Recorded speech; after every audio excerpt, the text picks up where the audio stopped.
बिस्मिल्लाहिर्रहमानिर्रहीम, अस्सलाम वालेकुम। आप देख रही है प्लांट्स एजुकेशनल फोरम और मैं हूँ आपका होस्ट सिकंदर शाह। उम्मीद है सब लोग खैर खैरियत और ईमान की बेहतरीन हालत में होगी। Today this live session video is about misconceptions of evolution. You know that evolution is one of the most controversial theory of science. There is a lot of objections. Some scientists are in favor of this theory, while majority of scientists are opposing it. So in our society, especially when I was talking about Pakistan and especially KP, there are a lot of opposition. Just a few professors are are in favor of this theory.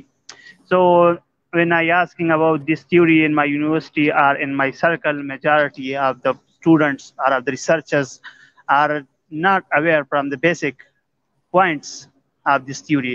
So that's why we have invited a special guest to highlight the misconceptions, to clear the misconceptions of this theory. So Assalamu alaikum, Dr. Saab. Walaikum assalam. Thank you so much for inviting me here. Thank you sir. आज के हमारे this live talk के मेहमान हो गए और doctor Tahir Ali है, जिसके बिल्कुल स्पेशलाइजेशन है लैंडस्केप जेनेटिक्स में, पॉपुलेशन जेनेटिक्स में और स्पेशली एवोल्यूशन में, जो कि जर्मनी में रिहाइश पजीर है। बाकी अगर उनका था मैं डिटेल से कराता चलो तो बिल्कुल वो ख़त्म नहीं होगा। हम प्रोग्राम का बाकायदा आगाज़ करते हैं और इसका आगाज़ करने से पहले before I will start about this program, I will have to state you that if you have to ask any question that is related to about the misconceptions of evolution or anything about evolution, you can ask from us in the comment section. We will ask that from the Dr. Saab. So Dr. Saab, let's begin. Thank you so much again, and just to tell कि मैं इतनी बड़ी authority नहीं हूँ evolution पे, but I will try that some of the things which are very general, I would say it's not really controversial or debatable here anymore, but I cannot speak of Pakistan, but what we believe that, okay, everything evolves, but how? This is the where we always look for that, how this evolved or that species evolved and how this goes on. Other than this, yeah, but anyway, to start with that, I am also a student like you guys, so मैं कोशिश करूंगा जितनी मुझे है कुछ थोड़ा बहुत इसके बारे में इल्म, मैं आप लोगों को वो ट्रांसफर करने की कोशिश करूं। तो चलें स्टार्ट करते हैं। So should I start screen share or? Yeah, you can share the screen. So I prepared few slides maybe, but my views are always a lot. So, but I will try that how this goes. Got it, sir. Doctor साहब slides तैयार किए जो कि evolution के हवाले से है, वो अगर आप लोगों के साथ शेयर करना चाहते हैं। डॉक्टर साहब अभी जर्मनी में रिहाइश पजीर है, क्योंकि इसका काम बेसिकली फिजिक्स पर होता है, एवोल्यूशन भी ज़्यादातर रिलेटेड है जेनेटिक्स के साथ, तो इसलिए हमने डॉक्टर साहब को मजबूर किया कि वो इस प्रोग्राम में आए। मेरा मकसूद टॉपिक जो है वो मिसकंसेप्शंस ऑफ इवोल्यूशन है कि इवोल्यूशन की क्या गलतफहमियाँ है स्पेशली हमारे सर्कल में, और स्पेशली अगर मैं बात करूँ पाकिस्तान की, और पाकिस्तान में स्पेशली हमारी जो केपी सर्कल है इसकी, तो इवोल्यूशन के मिसकंसेप्शंस के बारे में अगर कोई भी सवाल हो तो आप बिल्कुल डॉक्टर साहब से पूछ सकते हैं। डॉक्टर साहब स्क्रीन आप शेयर करता चलिए, देखते हैं। शेयर होगी स्क्रीन, आपको यहाँ पे नजर आ रही? नहीं, मुझे तो अभी नजर नहीं आ रही, आप देखिए। It says it's yes, I made it. The screen is visible, sir. Okay, thank you so much. So starting from, so you see some picture around there. There is a big misconception that we have right from the start that human evolved from chimpanzee. That starts the whole controversy. You know, the famous thing that इंसान जो है वो chimpanzee से या बंदर नमा जानवर से जो है वो इवॉल्व हुआ है। ये एक 1960s में एक बुक लिखी गई जिसके अंदर ये फेमस पिक्चर मौजूद थी। बट एवोल्यूशनरी थियरी को जब हम आगे अभी बात करेंगे इसके ऊपर, तो हमें समझने की सबसे पहले जरूरत है कि एवोल्यूशन इटसेल्फ है क्या, इसके मैकेनिज्म्स क्या हैं और वो किस तरह से काम करते हैं एक्चुअली लाइफ में, किस तरह से चीज़ों को इर्तिका पजीर करना या जैसे बोलते हैं इवॉल्व करने में हेल्प करते हैं। सो हम स्टार्ट करते हैं इस बात से। So evolution is basically very book और क्लिनिकल डेफिनेशन जिसे हम कहेंगे। सो तो evolution is a change in genetic makeup. किसी भी जानदार के जो अंदर मौजूद जो इंफॉर्मेशन होती है डीएनए की सूरत में, जो कि पैकेट्स की सूरत में होती है। आप बायोलॉजी के स्टूडेंट होंगे या कुछ आम आदमी भी हैं तो आप जानते हैं कि इंफॉर्मेशन एक सर्टेन पैकेट में स्टोर होती है। That packet is called gene. बिल्कुल सर। और जीन जो है वो पॉपुलेशन में जब टुगेदर हो तो हम उसको जीन पूल कहते हैं, like a bag of genes. So हम जब देखते हैं एक जनरेशन के बाद अगली जनरेशन में तमाम जानदार, जैसे आप इंसानों में भी देखते होंगे, किसी के कम बच्चे होते हैं, किसी के ज्यादा बच्चे होते हैं, तो it's always a reproductive differential reproductive capacity हर जानदार की होती है। हर जानदार अपनी सर्टन करेक्टर्स की वजह से वो ज्यादा जानदार पैदा कर सकता है, सरवाइव बेहतर कर सकता है, अडेप्ट बेहतर कर सकता है, जिसकी वजह से वो अगली जनरेशन में so it transfers either it able to transfer genes to the next generation or fails to transfer genes. So जैसे आप यहाँ पे एग्जांपल देख रहे हैं, so there are 5 flowers from yellow, pink and purple. So if we currently generation 1 में, so there are 20% yellow flowers, 60% pink flowers and then 20% purple flowers. But if one of them reproduce, like वो seed नहीं बनाता, बीज नहीं बनाता, तो जब बीज नहीं बनाएगा so there will be no next generation, no offspring this plant. So हम जब आगे बढ़ते हैं तो देखें कि एक उनमें से जब अपना वो it would not able to produce seeds, so that the next generation will have more pink flowers or more purple flowers. But here we see that it has a more pink flowers. So now the ratio जो है जो gene pool की, उसमें jeans की ratio, pink की ratio बढ़ गई है, येलो खत्म हो गए हैं, जबकि पर्पल हम देख रहे हैं कि उतने ही हैं। ये दोनों तरफ से, मतलब पर्पल की भी बढ़ सकती है, येलो की भी बढ़ सकती है। सो एक बेसिकली ये है कि इधर नेचर ने या एनवायरनमेंट ने उसको सर्टन करेक्टर की बुनियाद पे सिलेक्ट किया है रिप्रोड्यूस करने के लिए, उसको अलाउ किया है कि वो रिप्रोड्यूस कर सके और वो अगली जनरेशन में को पैदा करने में कंट्रीब्यूट कर सके। सो वही गो फॉरवर्ड अ बिट। सो देखते हैं कि नेक्स्ट जनरेशन से अगली जनरेशन 3 में जब हम देखेंगे तो हम देख रहे हैं कि purple was also able to reproduce more, it produce more seeds. तो अगली जनरेशन में इसके पौधे, उस तरह के फूल भी ज्यादा पैदा हुए। तो हम पॉपुलेशन में देख रहे हैं कि पहली जनरेशन से तीसरी जनरेशन तक बहुत बड़ा डिफरेंस आ गया है कलर के हवाले से। अगर हम सिर्फ देखें तो फ्लावर कलर में येलो कंप्लीटली आउट हो गया है और हम देखते हैं कि पर्पल 50% है और पिंक 50% है। सो हम देख रहे हैं कि चीजें बदल रही, तब्दीली आ रही। सो तब्दीली कभी भी इंडिविजुअल में नहीं आती बल्कि पॉपुलेशन में आती है। एक इंडिविजुअल के लाइफ टाइम में नहीं आती बल्कि उसके बच्चों के अंदर आती है। So this is how it works. So I don't know, slow है, स्पीड कैसी है, सिकंदर ठीक जा रहा है?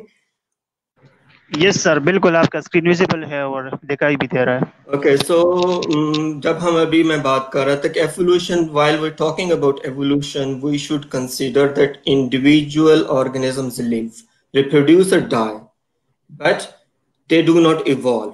हु इवॉल्व, चेंज कौन होता है? That's the population. पॉपुलेशन को जैसे अभी हम नगले ही लाइन में है कि पॉपुलेशन क्या है, बेसिकली किसी भी जानदारों के ग्रोह को या set of organism is called a population. So living in a particular area.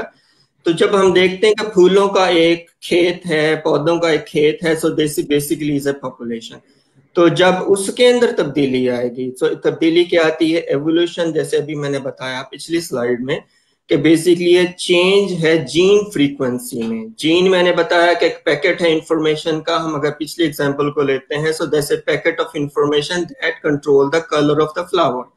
सो अगर एक ऑर्गेनिज्म रिप्रोड्यूस नहीं कर पाया तो उस किस्म के पैकेट पॉपुलेशन में कम होते जाएंगे और दूसरी तरह के पैकेट्स बढ़ते जाएंगे, जीन्स बढ़ते जाएंगे। सो जीन फ्रीक्वेंसी वुड चेंज। और हम देखते हैं चेंज ओवर टाइम आती है। So one generation to next to third and fourth, so it goes on like this. और दूसरी तरफ हम देखते हैं कि natural selection basically is the one which select. Nature क्या है? Environment है, जिसमें तमाम किस्म की आपकी हैबिटेट आ जाती, जिस घर में रह रहे हैं क्या वो आपको सिलेक्ट कर रहा है। जैसे आप अपने ही घर के एग्जांपल ले लें, अगर आपके अच्छे किरदार है, अच्छी सोसाइटी में अच्छा है, आप लोग मतलब घर की एग्जांपल लें, आप अच्छे पढ़े लिखे हैं, किरदार करेक्टर के अच्छे हैं, तो आपको घर एक्सेप्ट करेगा, अगर वो रिजेक्ट कर देगा। इसी तरह हैबिटेट भी, इधर इट एक्सेप्ट्स यू और इट रिजेक्ट्स यू, और उसके बेस पे आप अगर अपने आप को रिप्रोड्यूस कर पाते हैं, अपने जनरेशन को बढ़ा पाते हैं, और इस तरह ये चीजें, natural selection basically drive the evolution. अभी हमने जी कुछ बोल रहे हैं आप? No sir, continue sir. और दूसरी तरफ हम देखते हैं कि बेसिकली चीजें अडेप्ट करती हैं। अडेप्टेशन क्या है? ये एक वर्ड है जो आप बड़ा सुनेंगे जब ये एवोल्यूशन के बारे में बात करेंगे। तो ये एक ऐसी कोई भी ट्रेट जो किसी ऑर्गेनिज्म को सरवाइव करने में मदद करती है। सरवाइव करता है तो वो रिप्रोड्यूस करता है, इट प्रोड्यूसेस मोर ऑफस्प्रिंग्स। तो जब वो रिप्रोड्यूस करता है तो देन वो करैक्टर जो उसको रिप्रोड्यूस करने में मदद कर रहा है वो बेसिकली इसके लिए अडेप्टेशन का बायस बन रहा है। अडेप्टेशन को उर्दू में हम क्या कहेंगे? एडजस्टमेंट कह लें उसको, फिट होने में, इस तरह की चीज। और दूसरी फोर्थ बड़ी इंपॉर्टेंट टर्म जो है वो वेरिएशन है। किसी भी ऑर्गेनिज्म में, किसी भी सोसाइटी, आप ह्यूमन सोसाइटी से लेके तमाम ऑर्गेनिज्म के ग्रुप्स में देखें, so there is always variation. When there is a less variation, there is a less adaptation, because this variation is not only in the living organism, but अभी आप देख रहे होगे क्लाइमेट में वेरिएशन है, एनवायरमेंट में वेरिएशन है, habitat में वेरिएशन है। So जब तक ऑर्गेनिज्म में वेरिएशन नहीं होगी, we cannot, क्या उसे बोलेंगे, थिंक नहीं कर सकते, we cannot adjust with the variation of the environment. So for that we need a variation. So that's why the variation is always important, and variation comes with mutation and some other processes. Yes sir. Majority of one of the students are asking that the screen is blur, so zoom, you can zoom Sarji a little bit. Can you? Cannot more zoom, but it's already full, but I can try. I think it works or not. No, it's a full mode. It's presentation mode. It's okay. Continue, sir. Yeah, unfortunately, it has to go like this. I don't know. मैंने StreamYard को use किया, quality की वजह से भी हो सकता है कुछ। Okay, sir. ओके, सो अभी हम जब बात कर रहे थे एवोल्यूशन पे, सो वेरिएशन इम्पोर्टेंट है, फिर बायोडाइवर्सिटी हम देखते हैं, और जैसे अभी यहाँ पे आप एग्जांपल देखते हैं, जब भी एवोल्यूशन पे बात करेंगे तो चार्ल्स डार्विन का नाम आता है। तो उसका आप देखते हैं गैलापागोस आइलैंड, जहाँ पे उसने वो ऑब्जर्वेशंस की थी, जिसमें उसकी फेमस फिंचेस आ जाती हैं, गैलापागोस टॉर्टॉइस है और इंगुआ है, इस तरह की चीजें, जिसमें उसने सर्टेन चीजों को ऑब्जर्व किया। आप जानते हैं कि जिस लेवल पे अभी हम बात कर रहे हैं, we don't know, he wasn't aware of genetics, he was not aware of genes and alleles and stuff.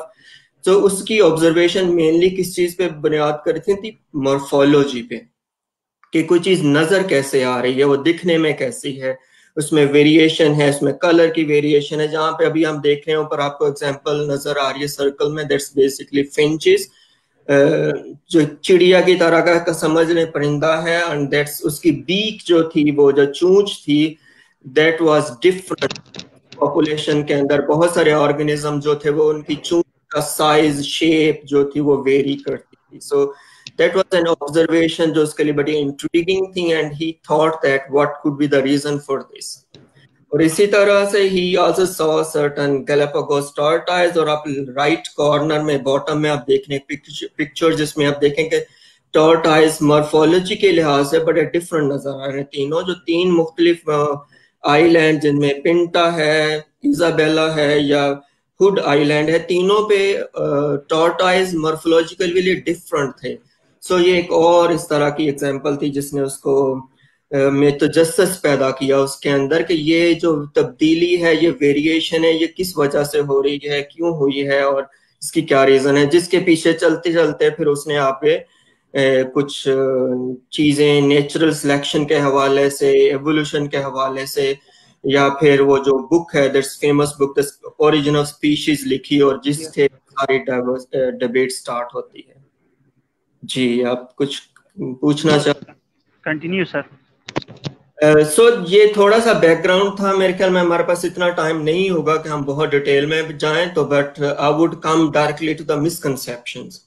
सो एक बात जो आपको नजर आती है, हम बात करते हैं एवोल्यूशन इज अ थ्योरी। जब हम बात करते हैं तो the word theory is a different meaning in science, and it has a different meaning in general use. So in general use, say, okay, this is a theory, this is a conspiracy theory or whatever.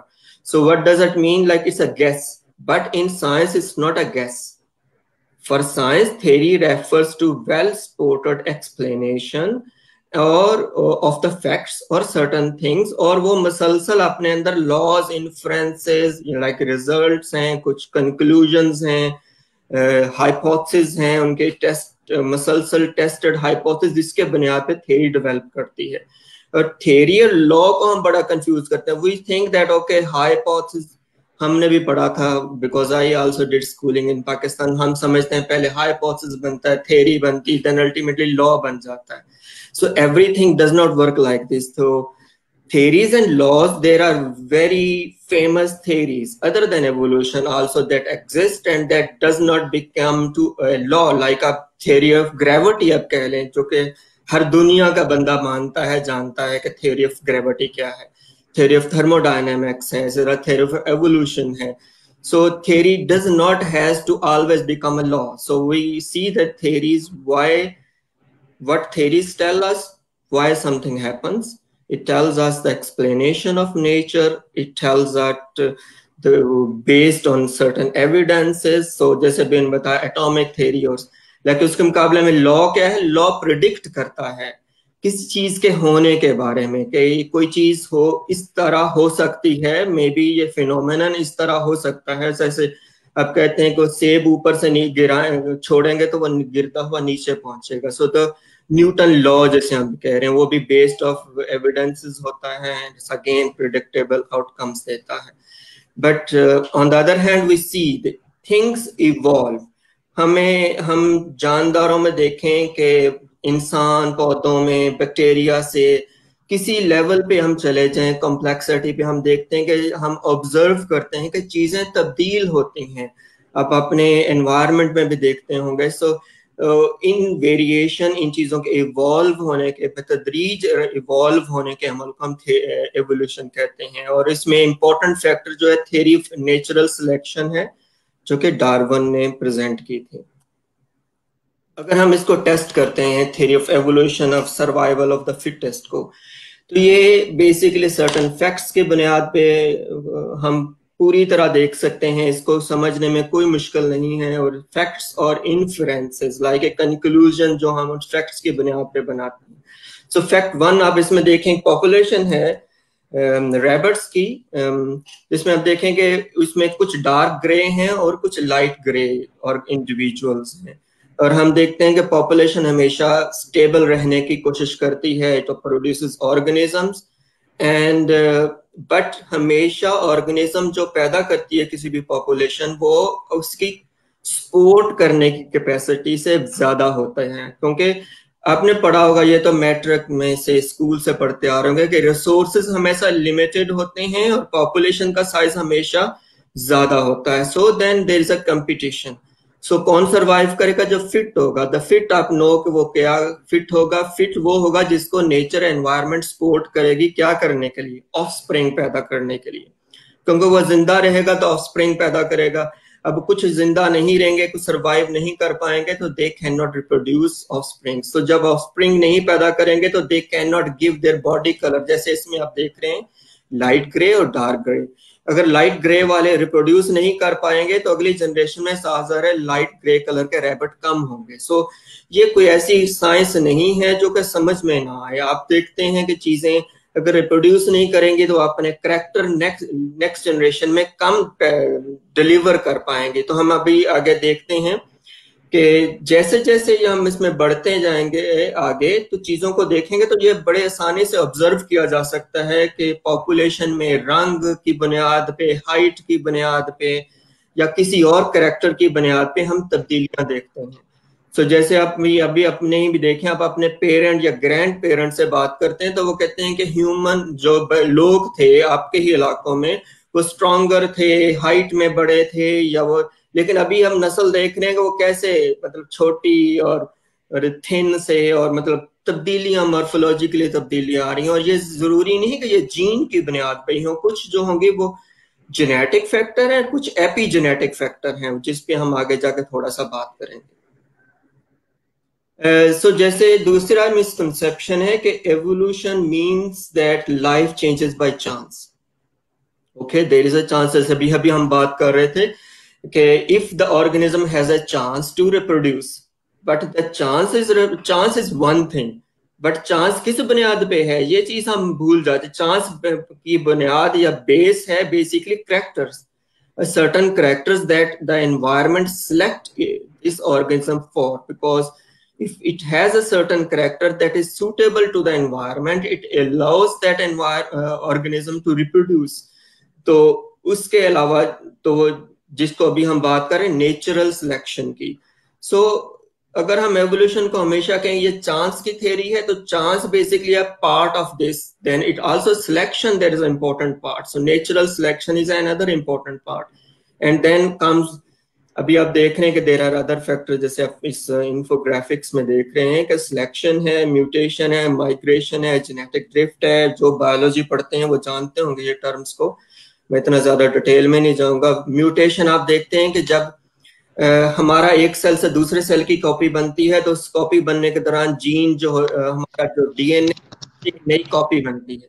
जैसे हम printing press पे या किसी जगह पे आप copy type writer है, किसी जगह पे पढ़ा और आप टाइपिंग कर रहे हैं तो इंफॉर्मेशन हमारे जो भी हम बात कर रहे थे पैकेट्स ऑफ इंफॉर्मेशन, उसमें भी इसी तरह इंफॉर्मेशन लिखी होती है जैसे आप सामने स्लाइड पे कुछ पढ़ रहे हैं लिखा हुआ।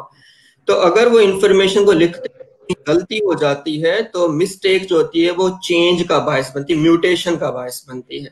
तो इसे जेनेटिक ड्रिफ्ट है, माइग्रेशन है, तो मैं डिटेल में नहीं जाऊंगा इसमें, लेकिन अगर किसी को क्वेश्चन होगा तो हम बाद में बात कर लेंगे।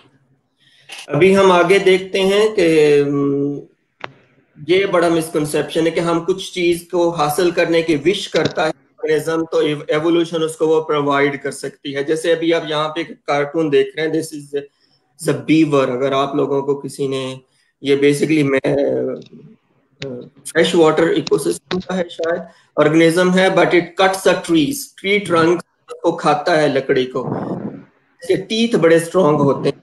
अगर वो विश करता रहे बैठा के चेन सॉ, आप देखते हुए कि वो मशीन काटते हैं उसको चेन हैं, अगर वो इसकी ऑल द टाइम के मुझे इस तरह से चेन सॉ मिल जाए, इवॉल्व हो जो मेरे टीथ की बजाय, जिससे मुझे तकलीफ होती है, टाइम लगता है, तो ये ऐसे नहीं होता। Adaptation does not come with trying, it comes with the character that came from the parents, and then characters, if this character is making the individual more fit in the environment, then जो होगी वो nature उसको select करती है उस तरह से, उस करेक्टर की बुनियाद पे। तो ये गलत है कि अगर हम सोचना शुरू कर देंगे कुछ, जैसे हम ह्यूमन बड़ी अरसे से, आपने भी देखी होगी एग्जांपल, उड़ने की कोशिश करते हैं, बहुत सारे लोग उड़ने की कोशिश करते हैं, मरे भी हैं, फिर वो प्लेन बन गया और वो अलग चीजें हैं कि किस तरह से हम आर्टिफिशियली उड़ने के काबिल हुए।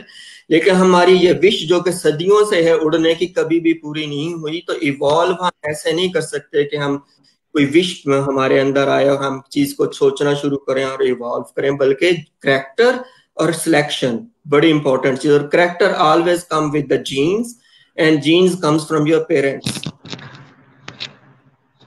देन इसी तरह अगर हम बात कर रहे हैं कि natural selection gives organism what they want, जैसे अभी हम बात कर रहे थे पीछे कि वो क्योंकि दांत काटता है दरख्त को तो उसको पेन होती है, तो इट्स लॉजिकल कि वो कहे कि मुझे इस तरह का ये काटने वाला जो चेन सॉ मिल जाए, मैं फौरन दरख्त को आना है या जो भी उसका करना है। So again, the evolution does not provide what we wish for. In evolution or natural selection always select the individual or the character that we already have in ourselves. Then एक बड़ा मिसकंसेप्शन आता है कि evolution हमें बताती है कि life evolve कैसे हुई. सो एवोल्यूशन हमें डिस्कस करती है ओरिजिन ऑफ लाइफ के बारे में, बट एवोल्यूशन जो थ्योरी ऑफ है या नेचुरल सिलेक्शन है, it's not about origin of life, it's about how the organisms और करंट स्पीशीज डाइवर्सिफाई. ये आप नीचे उसका पीस है डार्विन की बुक से, आपने भी देखा होगा बहुत सारी बुक्स में, कि उसने एक ऐसा ट्री बनाया तो उसने देखा मैं कैसे ऑर्गेनिज्म डाइवर्सिफाई हो रहे हैं ट्री की शक्ल में. और अभी आप जानते होंगे इस ट्री को हम बायोलॉजी की टर्म में क्या बोलते हैं, phylogenetic tree. So basically phyla group, और वो ग्रुप कैसे डाइवर्सिफाई हैं, कैसे कनेक्टेड हैं. जैसे हम अपनी नॉर्मल एग्जांपल में इसको फैमिली ट्री भी कह सकते हैं, but it's different then family tree. तो ये एक मिसकंसेप्शन हमारे एवोल्यूशन में पाई जाती है. सो ये थोड़ा सा मैं अपने काम के हवाले से बताऊंगा इसमें. तो जैसे अभी मैंने बताया कि फाइलोजेनी आप जानते होंगे. बिल्कुल. एक ये जो ट्री जो है आपको नजर आ रहा है यहाँ पर, ये ट्री जो होंगे वो मुख्तलिफ तरीके से फाइलोजेनेटिक ट्री बनाए जाते थे. शुरू में मॉर्फोलॉजी की बुनियाद पे बनाए जाते थे, फिर सर्टन फिजियोलॉजिकल ट्रेट या करैक्टर की बुनियाद पे भी बनाए जाते थे. लेकिन अब मेनली ट्रीज जो होंगे या जो फाइलोजेनीज हैं, they are based on the genetic features like genes. So genes को हम सीक्वेंस करते हैं, एक या एक से ज्यादा, मोस्टली अब जीन्स जो होंगे वो ज्यादा किए जाते हैं, और इवन अब तो होल ऑर्गेनिज्म सीक्वेंस किया जाता है, और उसकी बुनियाद पे जिसको हम ये ट्री बनाते हैं, जिसको हम फाइलोजिनोमिक्स अब कहते हैं. So basically this is a phylogeny that is based on the limited number of genes. But now currently we are in the era of genomics, where we sequence the whole individual and then put it into the phylogeny, and then it becomes phylogenomics. So ये एक part है मेरे काम का जो पिछले कुछ 3-4 साल पहले पब्लिश हुई, जिसमें हम स्लाइड में देख रहे हैं कि एक पौधा है जिसको माइक्रोथ्लेस्पी कहते हैं, और इसके लीफ का साइज, इसका फ्रूट का साइज आप देख रहे हैं. एक जगह पे यहाँ पे कार्टून्स बने हैं जिसमें आप देख रहे हैं मुख्तलिफ किस्म के इसकी वो फली कह लें जिसमें बीज होता है, वो उसकी शेप बड़ी मुख्तलिफ है.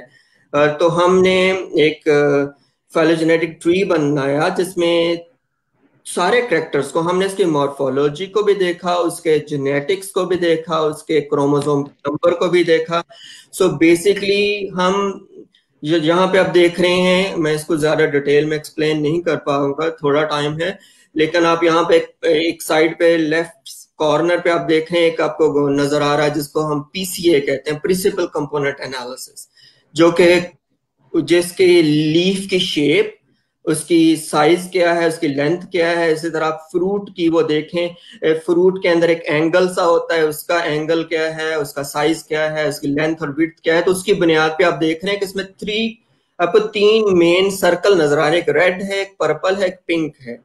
तो इसी तरह आप अगर आप ट्री में देखें तो यहाँ पर भी 3 है. पिंक है लोएस्ट मोस्ट, जिसको हम बाद में एक नया नाम दिया, बड़ा मुश्किल है, फ्रेडरिक कार्ल मायरिया, जर्मन साइंटिस्ट था, उसकी बुनियाद पे एहसान अल शहबाजिया जो कि पर्पल है, और ऊपर जो रेड जिसमें आपको एक वो ट्रायंगल नजर आ रहा है, तो वो सारी वो जो स्पीशीज है वो रेड में है. सो हम मॉर्फोलॉजी की बुनियाद पे देख रहे हैं कि वेरिएशन मौजूद हैं. उन्हीं वेरिएशन कहाँ से आई हैं, किसी कॉमन इंसेस्टर की वजह से. सो ऑर्गेनिज्म में हमेशा वेरिएशन आपके इंसेस्टर से आती हैं, और मुख्तलिफ किस्म की स्पीशीज या ऑर्गेनिज्म अपना किसी हिस्ट्री में एक कॉमन इंसेस्टर से पैदा हुए हैं. तो बातें हैं, अगर हम किसी क्वेश्चन अपने के ह्यूमन जो होंगे वह इंसान बंदरों से बना है, तो बंदरों से नहीं बना, बल्कि there was a common ancestor that was not like a chimpanzee और not like a human. So it was an ancestor that has some of the characteristics of the humans and some of the chimpanzee, and we both evolved from them. So we are basically cousins, like you see in the trees. That वो जो आपको red वाले उसमें rectangle में जितनी species नजर आ रही हैं, these are sister species or cousin species which are evolved from some certain common ancestor.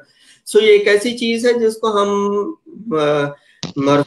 की बुनियाद पे, जेनेटिक्स की बुनियाद पे और कैरेक्टर्स की बुनियाद पे हम देख सकते हैं कि कौन कहां से कैसे ओरिजिनेट हुआ है. लेकिन ये नहीं मैं बता रहा कि ये कैसे ओरिजिनेट होने से मुराद ये नहीं लेना कि आपने बेसिकली डाइवर्सिफाई कैसे हुआ है. तो एक मिसकंसेप्शन जो दूसरी हमारी आपकी बड़ी इंपॉर्टेंट है वो है कि एवोल्यूशन हमेशा कहती है कि जी चीजें लेस परफेक्ट से मोर परफेक्ट की तरफ जाती हैं, सिंपल से कॉम्प्लेक्स की तरफ जाती हैं, तो ये एक बड़ी मिसअंडरस्टैंडिंग है। इट्स नॉट लाइक दिस के बैक्टीरिया जो होंगे वो इवॉल्व होके हमेशा ह्यूमन, अब ह्यूमन बन गए तो फिर एवोल्यूशन क्यों हो रही है? It's not like this, it's not a directional. जैसे आप देख रहे हैं कि नेचुरल सिलेक्शन जो होगी वो क्या करती है, वो फिट को अनफिट ऑर्गेनिज्म को पॉपुलेशन से निकालती है और फिट को जो होगी वो पॉपुलेशन में रखती है। और एक जगह पे जो फिट ऑर्गेनिज्म है वो मे बी दूसरी जगह पे फिट ना हो। मतलब हम अगर अपनी इंसानी जिंदगी में देखें तो मे बी एक पर्सन पाकिस्तान में रह रहा था, बड़ा कॉन्फिडेंट था, बड़ा वो एक्टिव था सोसाइटी में, बड़ा पॉपुलर था, बट वो he comes in Germany and become, उसको लैंग्वेज नहीं आती, कल्चर का नहीं पता, सब चीजों का उसके अंदर वो करैक्टर नहीं है, तो वो फिट नहीं है वहां पे। तो इसी तरह ऑर्गेनिज्म भी जो होंगे तो वो एक हैबिटेट में तो फिट हो सकते हैं, मे बी दूसरे हैबिटेट में वो फिट ना हो। So this is not like this के we have evolved to the point that there is no need to be more evolution or something like this, so there is no need, so it's not like we go evolution goes for perfection, as आप देख रहे हैं वो tris में भी कि Aristotle ने एक आइडिया दिया था कि human are the pinnacle of evolution, और वो उसके बाद गॉड है और उस तरह जो है वो। बट एवोल्यूशन क्या बताती है कि एवोल्यूशन लैडर की तरह काम नहीं करती बल्कि एक ट्री की तरह काम करती है। एवोल्यूशन डाइवर्सिफाई करती है चीजों को, एवोल्यूशन के बुनियाद पे चीजें डाइवर्सिफाई होती हैं, और एवोल्यूशन में एक मैकेनिज्म नहीं है, उसमें म्यूटेशंस है, उसमें वेरिएशंस है, उसमें नेचुरल सिलेक्शन है and so many other things. और ये भी जरूरी ही नहीं है कि हर ऑर्गेनिज्म इवॉल्व हो। बहुत सारे ऐसे ऑर्गेनिजम्स हैं जो कि रूडिमेंट्री हैं। आपने देखा होगा कि डीप सी में कुछ फिश हैं जो कि ब्लाइंड हैं, they cannot see, so why they could not able to develop the eyes while they never needed, because वो रहती ही नीचे बेड में जहाँ अंधेरा है वहाँ आइज की जरूरत नहीं है, so they never could develop the eyes।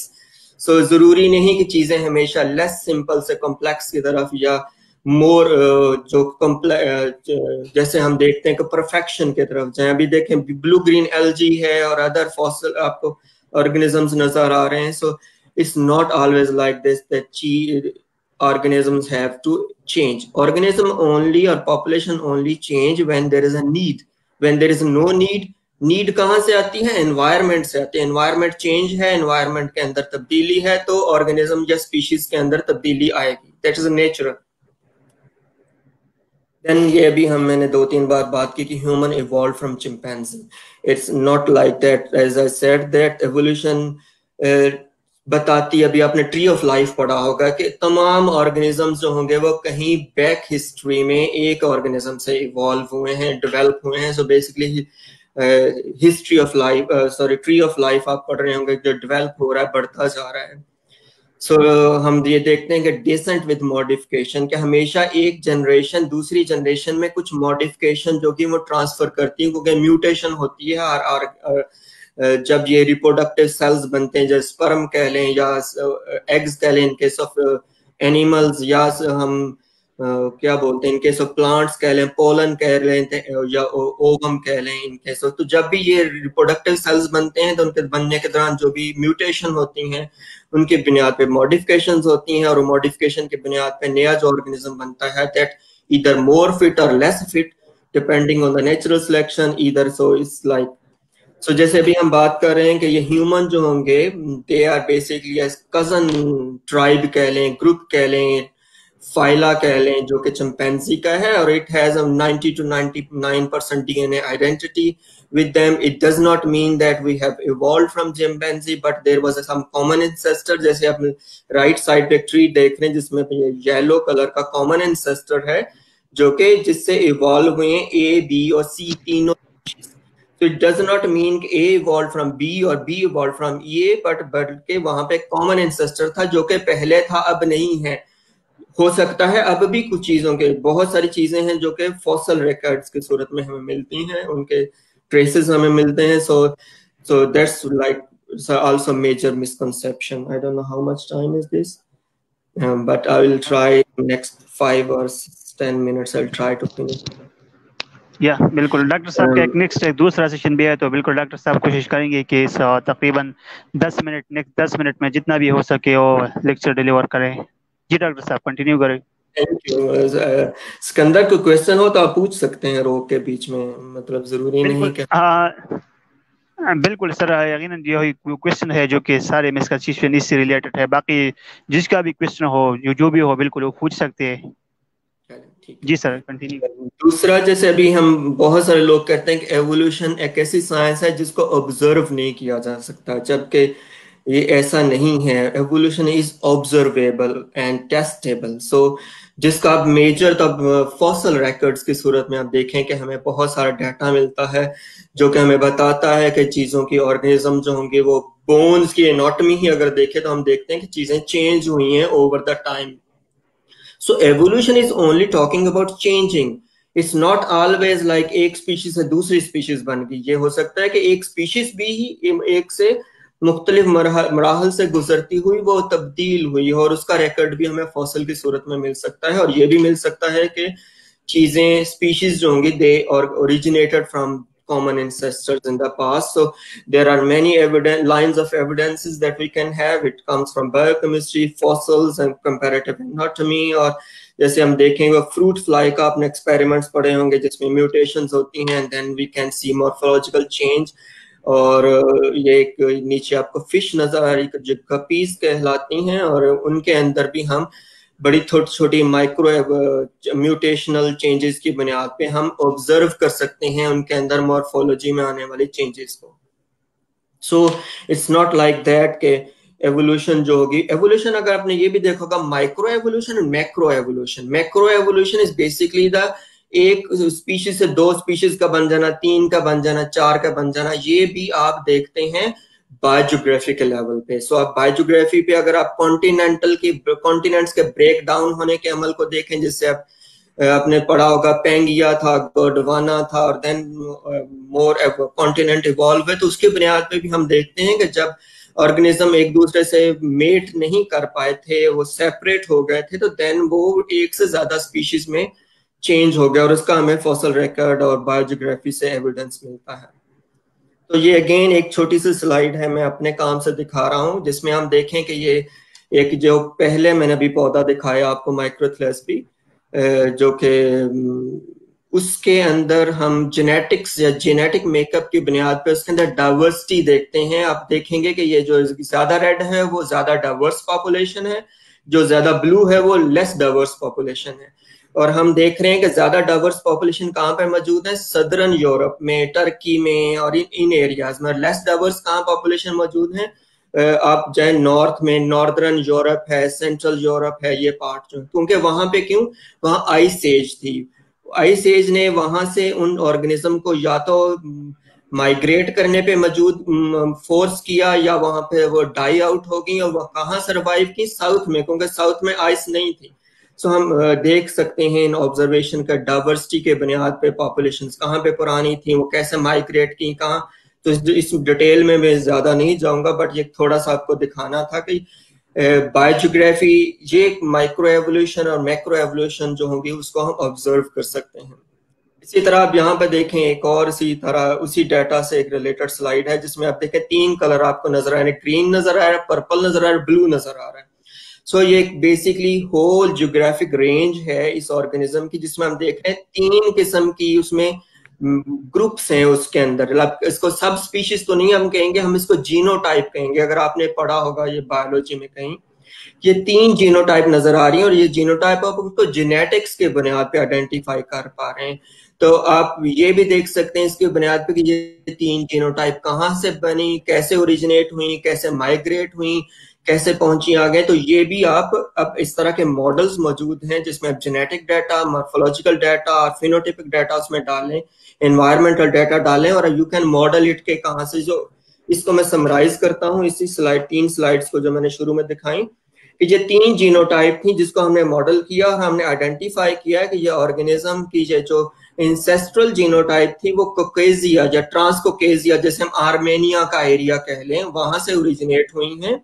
और ये वहां से पहले दो जीनोटाइप बनी और फिर तीन जीनोटाइप बनी।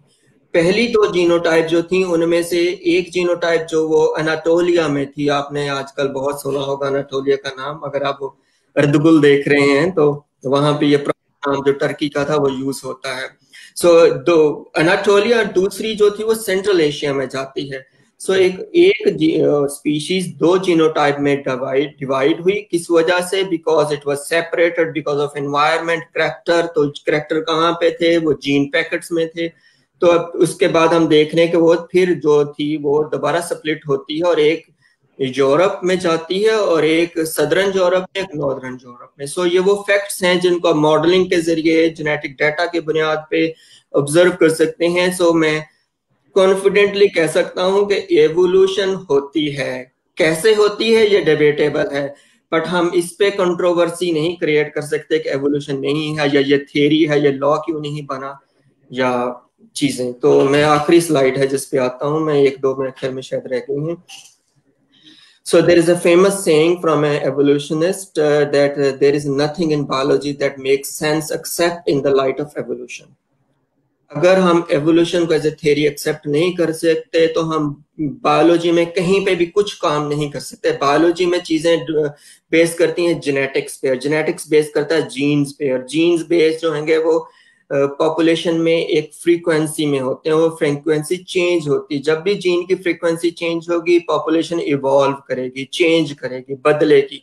सो we can not do anything without knowing और without accepting evolution as a theory कह लें, वट एवर आप उसको लेवल पे कह लें। बट जैसे फिर ये मैंने कुछ स्टेटमेंट्स यहाँ लिखी हैं कि is not just a theory in a way that हम नॉर्मल वर्ड जो यूज करते हैं थियरी का, जो कि एक गैस कह लें आप आम आदमी की जबान में कि ये इसने तो बस गैस किया, एक तुक्का लगाया है, और ये ऐसी चीज नहीं है, बल्कि ये एक थियरी है जो कि टेस्टेबल है, वेरीफाइबल है, और उसको डाटा के बुनियाद पे हम देख सकते हैं। और ये theory is not equal to hypothesis. It's a much more developed, it has a testable hypothesis and stuff like this.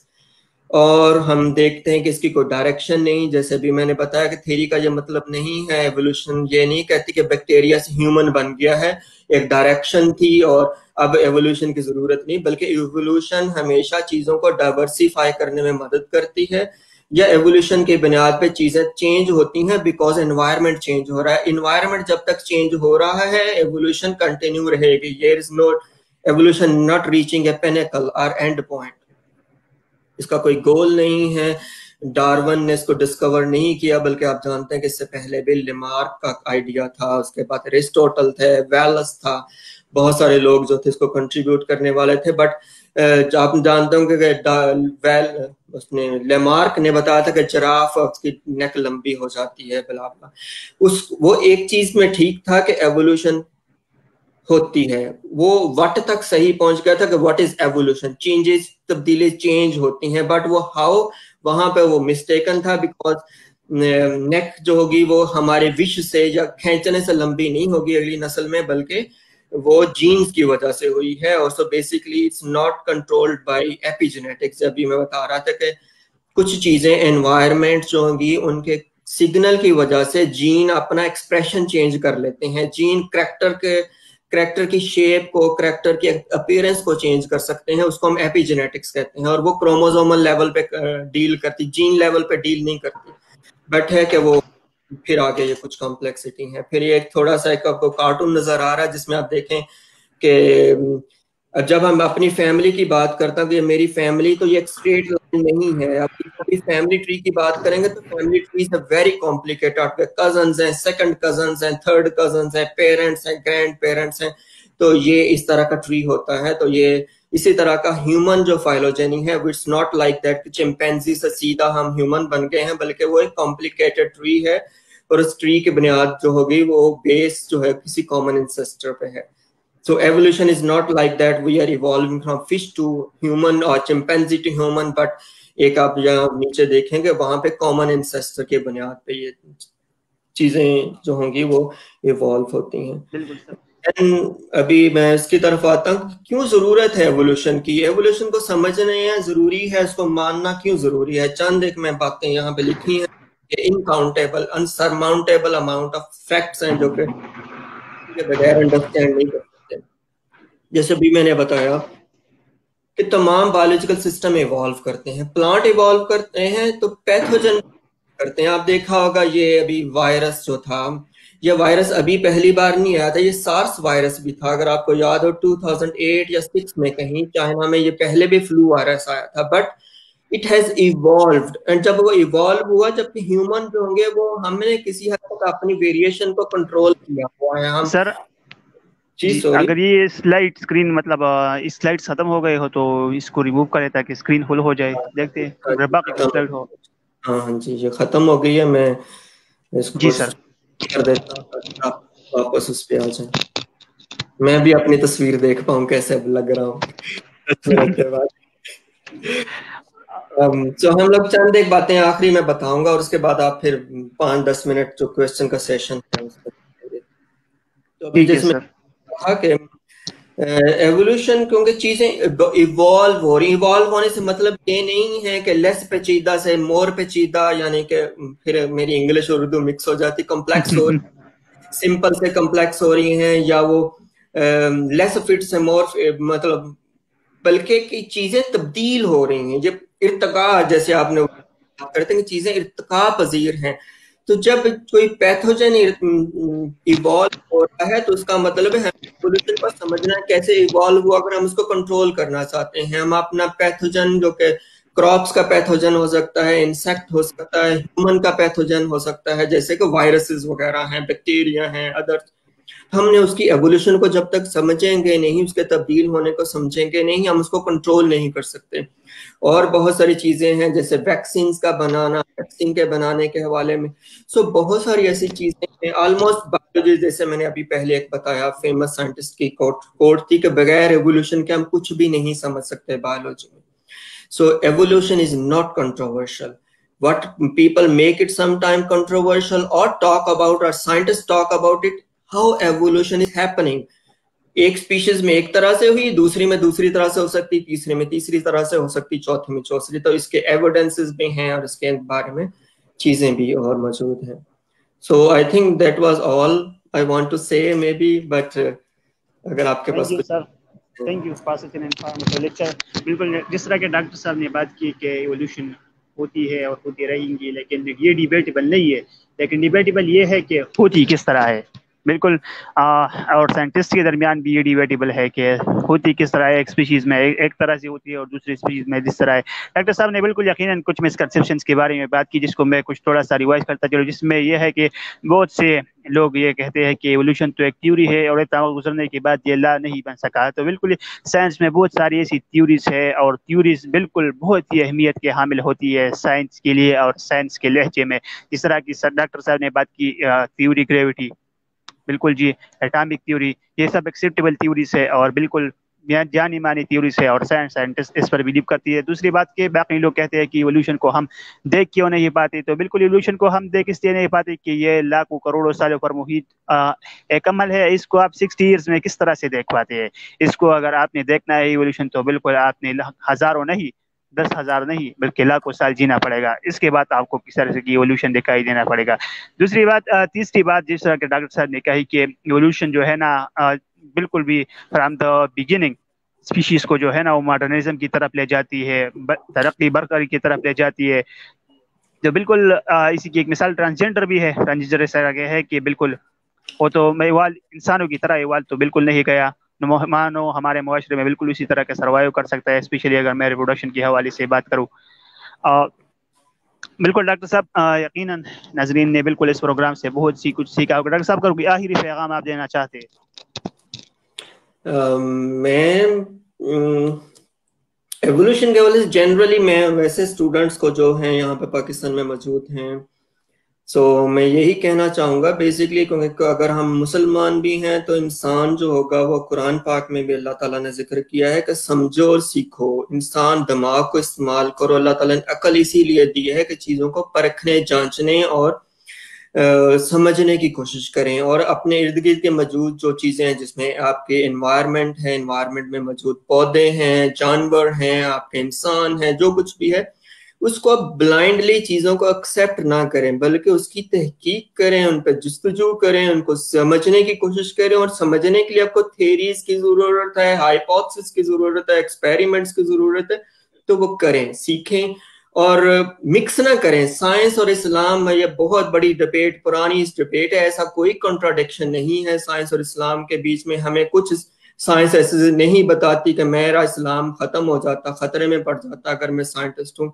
मैं एवोल्यूशन में बिलीव करता हूँ, तो मेरा साइंस, मेरा मुसलमान होना किसी तरह उसमें कोई फर्क नहीं पड़ता। तो आप इसको चीजों को कंफ्यूज ना करें, और हर चीज का साइंटिफिक एविडेंस मौजूद है, और जिसका नहीं है उस पर काम कर रहे हैं। ये है कि कुछ पॉलिटिकल एजेंडाज होते हैं चीजों के पीछे, बट हर बंदा आपको, जब आप अगर पब्लिश करते होंगे आर्टिकल, तो आपको पता हो कि हमारा हर पब्लिश करने वाला, किया जाने वाला आर्टिकल पहले 3 से 4 मुख्तलिफ लोगों से रिव्यू होता है, और वो हमें जानते नहीं होते, हम उन्हें जानते नहीं होते। तो वो कभी भी कोई चीज पब्लिश नहीं होती साइंस में जब उसे बहुत सारे लोग क्रिटिकली इवेलुएट न कर लें। और साइंसदान हमेशा बड़े वो होते हैं, तनकीद करने वाले होते हैं, वो किसी चीज को आसानी से एक्सेप्ट नहीं करते, और वो चीजों को इस तरह परखते हैं। अगर आपने कभी, अब अगर आप पढ़ रहे हैं, लिख रहे हैं, अभी MSc PhD की तरफ जाएंगे, तो आप देखेंगे आपको जब सबमिट करेंगे अपना आर्टिकल, तो आपके लिए एक सरदर्दी होगी जो साल तक जारी रहेगी। आपके पास पेपर वापस आता है, उसके पास कमेंट्स आते हैं, उसके पास ऑब्जेक्शंस आती हैं, आप उसको रिमूव करते हैं, देन सबमिट करते हैं, देन उसके ऊपर ऑब्जेक्शंस आते हैं। तो ये कभी नहीं है कि हमारा काम जो साइंस का वो पॉलिटिकल एजेंडे की बुनियाद पे है, बल्कि हम जो चीजों को देखते हैं उसको हम बताते हैं और उसको पब्लिश करते हैं, उन्हीं के बुनियाद पे चीजें आगे बढ़ती हैं। तो science does not have, pure science does not have any political agenda और एनी रिलीजियस एजेंडा। ये एक चीजों को परखने, जांचने और समझने का एक काम है, और मैं सब लोगों को दावत देता हूं कि वो आप लोग भी इसका हिस्सा बने और अपने जिंदगी में जरूर इसको अपनाएं। थैंक यू डॉक्टर साहब, यकीनन बहुत खूब बातें की एवोल्यूशन के बारे में, और आप लोगों ने बहुत ही कुछ सीखा होगा। अपनी मेरी ज़बान सिकंदर शाह को दीजिए इजाज़त, इंशाल्लाह किसी और दिन हाजिर होगी किसी और मौजू के साथ। शुक्रिया। Thank you so much. अल्लाह हाफिज। खुदा हाफिज़।